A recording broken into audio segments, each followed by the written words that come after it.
Hello, people. Finished the book. The Proud Tower. A Portrait of the World Before the War, 1890-1914. This is another Tuckman book. I'm going to try and read all the Tuckman books. I got a couple more to go. She wrote a book about Stilwell and Chiang Kai-shek and fucking Mao and all those people. I don't know.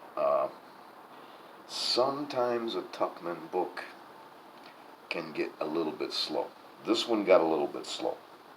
She went to all the Western countries, and I mean that figuratively. She went to all the Western countries, wrote a little bit about Russia, but mostly this was about England, France, Germany, and the United States. I don't have a whole lot of notes. I struggled through this a little bit. It took me a little while to read it. It had good, very interesting parts and some really slow stuff. The book was published in 1966. This is a first edition, 463 pages. It begins with an entire chapter on English prime ministers, Salisbury, Balfour. These guys are all upper crust gentlemen, and many of them had been in politics in England for hundreds of years. Not the individuals for hundreds of years, but their families for hundreds of years.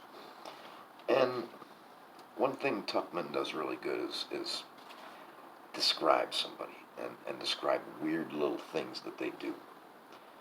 That was a really slow chapter.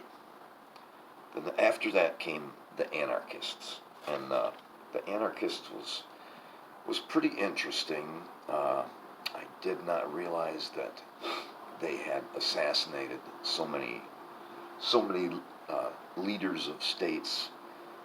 McKinley here in the United States was assassinated by an anarchist, and their view of the world was that all you needed to do was light this fire, which they hoped to do by a great deed, by assassinating somebody. And McKinley, he was killed by an anarchist, and they really thought that once that happened, one of these times that it happened, it would just spark this working man, poor person, worldwide rebellion. And then they could form this utopia where nobody owned everything, everybody shared everything, and just this, it's impossible. It would never happen. A lot of people have too high an outlook on their fellow man. I myself, I think, suffer from that. That's why I've voted Democratic my entire life, because I feel like there should be a safety net. Anyways, I don't want to get into that too much, but the anarchists were delusioned, to say the least.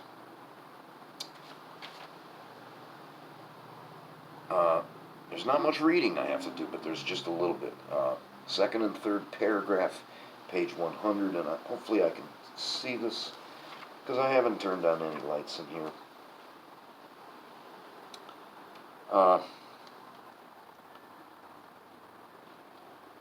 The first death took place by dagger on September 10th, 1898, alongside the lake steamer in the Quai Mont Blanc in Geneva. Here met in mortal junction, as meaningless as when a stroke of lightning kills a child, two persons so unconnected, so far apart in the real world, that their lives could never have touched except in a demented moment. One was the Empress Elizabeth of Austria, wife of the Emperor Franz Joseph. The other, Luigi Lucchini, a vagrant Italian workman, an anarchist. The most beautiful and the most melancholy royal personage in Europe, married and crowned at 16, Elizabeth was still, at 61, forever moving restlessly from one place to another in endless escape from an unquiet soul. Renowned for her loveliness, her golden brown hair a yard long, her slender elegance and floating walk, her sparkling moods when she was the incarnation of charm, she suffered also from court ball headaches, and could not appear in public without holding a fan before her face. She was a fairy's child, wrote Carmen Silva, the Queen of Romania, with hidden wings, who flies away whenever she finds the world unbearable. She wrote sad, romantic poetry, and had seen her son's life end in the most melodramatic suicide of the century. Her first cousin, King Ludwig of Bavaria, had died insane by drowning. Her husband's brother, Maximilian, by firing squad in Mexico. Her sister by fire at a charity bazaar in Paris. I feel the burden of life so heavily, she wrote her daughter, that it is often like a physical pain, and I would far rather be dead. She would rush off to England or Ireland to spend weeks in the hunting field, riding recklessly over the most breakneck fences. In Vienna she took lessons in the most dangerous tricks of circus riding. At times she adopted frenetic diets, reducing her nourishment to an orange or a glass of milk a day. And when her health could no longer sustain hunting, she indulged of orgies of walking for 6 or 8 hours at a time, at a forced pace no companion could keep up with. What she was seeking was plain. I long for death, she wrote her daughter 4 months before she reached Geneva. The Habsburgs at that time were having kind of a run of bad luck.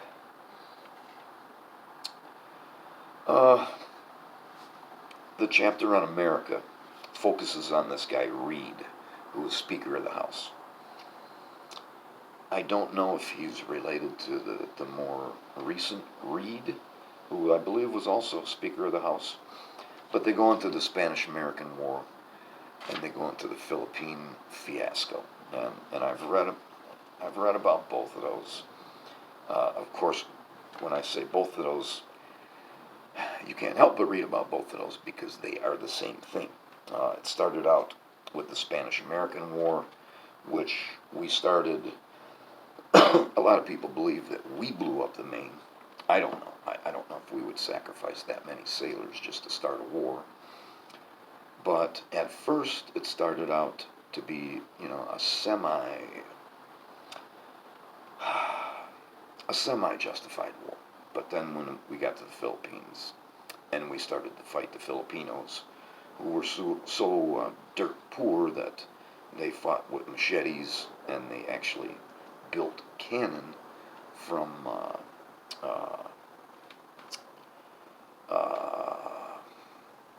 hollow logs. We tortured them, we burnt villages, we killed women and children. It was a horrible thing. There wasn't too many Americans against it. Mark Twain was one of them. Then it goes to France and the Dreyfus affair. And I've tiptoed around the Dreyfus affair. I always knew what it was, but this went kind of heavily into the Dreyfus affair. So now I know a lot more about the Dreyfus affair. I didn't know that it went on as long as it did. Then it goes to the peace conference at The Hague. The peace conference was initiated by the Russians, and really they wanted to stop this arms race that was going on. And the only reason that the Russians wanted to do that was because they were so far behind. Bottom of 261, top 2 of 262. I don't know what this is. I think this is about the peace. Yeah. In the Committee on Limiting New Weapons, the negative trend had become somewhat embarrassing. Everyone was therefore delighted to fall upon the question of dum-dum, or expanding bullets, which offered an opportunity both to outlaw something and to vent the general anti-British feeling of the time. Developed by the British to stop the rush of fanatical tribesmen, the bullets were vigorously defended by Sir John Ardagh against the heated attack of all except the American military delegate, Captain Crozier, whose country was about to make use of them in the Philippines. In warfare against savages, Ardagh explained to an absorbed audience, men penetrated through and through several times by our latest pattern of small caliber projectiles, which make a small clean hole, were nevertheless able to rush on and come to close quarters. Some means had to be found to stop them. The civilized soldier, when shot, recognizes that he is wounded, and he knows that the sooner he is attended to, the sooner he will recover. He lies down on his stretcher and is taken off the field to the ambulance, where he is dressed or bandaged by his doctor or his Red Cross Society, according to the prescribed rules of the game as laid down in the Geneva Convention. Your fanatical barbarian, similarly wounded, continues to rush on, spear or sword in hand, and before you have had time to represent to him that his conduct is in flagrant violation of the understanding relative to the proper course for the wounded man to follow, he may have cut off your head. Behind the flippant words, Ardagh was making the point that war was a bitter business, and, more politely than Fisher, was ridiculing the notion that it could be civilized. Unimpressed, the delegates voted 22-2 against the unyielding opposition of Britain, supported by the United States, to prohibit the use of the dum-dum bullet. She then goes to Germany, where she decides, instead of following the Kaiser around and writing about what he's doing, she's going to write about what Richard Strauss is doing. So right in the middle of this book, I get the entire history of Strauss and his revolutionary music and his operas, and actually I would like to see Salome, and I would like to see Electra. Then it goes back to England, where the House of Commons and the House of Lords are changing. There's not going to be so many well-to-do gentlemen. They have introduced the Labour Party. So you have some people that actually know what it's like to work for a living. And I was a little bit shocked at how poorly England is doing at that time. 1/3 of the people are in poverty. They aren't getting enough to eat.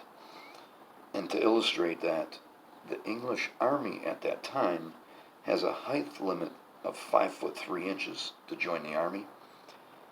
They have to scrap that and go down to 5'0", and then you can join the army. That is a small person. And it ends up with the socialist movement, and I was pretty surprised about the numbers involved. People were perhaps a bit more idealistic at that time, and that all the countries, especially Germany, had a huge socialist movement, but they couldn't quite get it together, especially once the movement became so big that people were elected to the Houses of Representatives, to the Reichstag. Then they started to feel like, well, maybe we can pass laws to make things better. We don't need to have this worldwide strike. And the socialist movement slowly died out. What you have now is democratic socialism, which is, it works for the Scandinavian countries, but that's it. This video's gone on long enough. Thanks for watching.